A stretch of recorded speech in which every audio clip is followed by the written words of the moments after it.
Riya Bulhoes என்ற Philippines நாட்டு விளையாட்டு வீராங்கனை அநேக பரிசுகளை பெற்றிருக்கிறாள்.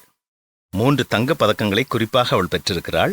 400 மீட்டர் ஓட்டப்பந்தயத்தில் 1, 800 மீட்டர் ஓட்டப்பந்தயத்தில் 1, அது மட்டுமல்லாமல் 1500 மீட்டர் ஓட்டப்பந்தயத்திலும் தங்க பதக்கத்தை பெற்றவள்தான் ரியா புல்லோஸ். இவளுடைய பெயர் உலக பிரசித்தி பெற்றது. இவள் பெற்றுக்கொண்ட தங்கப் பதக்கத்திற்காக இவள் பெயர் பிரபலமானதை விட இவள் வித்தியாசமாக செய்த சில காரியங்கள் அநேகரை கவர்ந்திருக்கிறது. பந்தயத்திலே ஓடும் ஒவ்வொருவரும் அதற்கான ஷூஸ் அணிந்து ஓடுவார்கள். ஆனால் இவள் காயங்களை கட்டுவதற்காக பயன்படுத்தப்படும் பேண்டேஜ் துணியை கால்களிலே சுற்றி கொண்டு பந்தயங்களிலே பங்கு பெற்றாள்.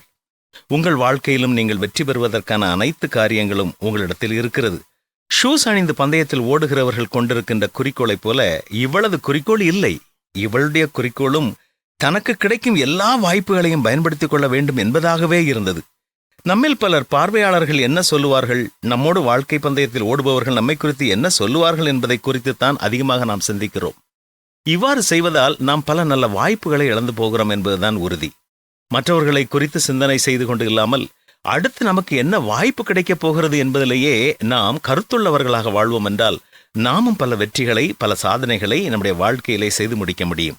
ஆத்ம வாழ்க்கையிலும் ஏதோ ஒரு காரியத்தில் அல்லது 2 காரியங்களில் தோல்வி கண்டு விட்டோம் என்பதற்காக நாம் எடுக்க வேண்டிய முயற்சிகளையும் பயிற்சிகளையும் செய்யாமல், மேலும் கடவுள் நமக்கு நினைவுபடுத்தும் வாய்ப்புகளை பயன்படுத்தாமல், வழிமுறைகளை மேற்கொள்ளாமல் இருப்பதால் பல வெற்றி வாய்ப்புகளை இழந்து கொண்டே இருக்கின்றோம். நமக்கு வரும் ஒவ்வொரு சோதனைகளிலும் தப்பிக்கொள்வதற்கான போக்கையும் கடவுள் கொடுத்திருக்கிறார். வேத புத்தகத்தின் மூலம் நமக்கு கூறும் ஆலோசனைகளை மட்டும் கருத்தில் கொண்டு செயல்படுவோம் என்றால் நாமும் பல வெற்றிகளை பெற்றுக்கொள்ள முடியும். ரியா புல்லோஸ் மற்றவர்களைப் போல கால்களுக்கு ஷூஸ் அணியாவிட்டாலும் தனக்கு கிடைத்ததை பயன்படுத்தி அவள் வெற்றி கண்டாள். நம்முடைய வாழ்க்கையிலும் நமக்கு கிடைக்கும் வாய்ப்புகளை பயன்படுத்தி நமக்கு கடவுள் கொடுக்கும் ஆலோசனைகளை கைக்கொண்டு வெற்றிகளை பெற்றுக்கொள்வதில் கருத்துள்ளவர்களாக, விழிப்புள்ளவர்களாக இருப்போமா? குதிரை யுத்த நாளுக்காக ஆயத்தமாக்கப்படும், ஜெயமோ கர்த்தரால் வரும். நம்புவோமா?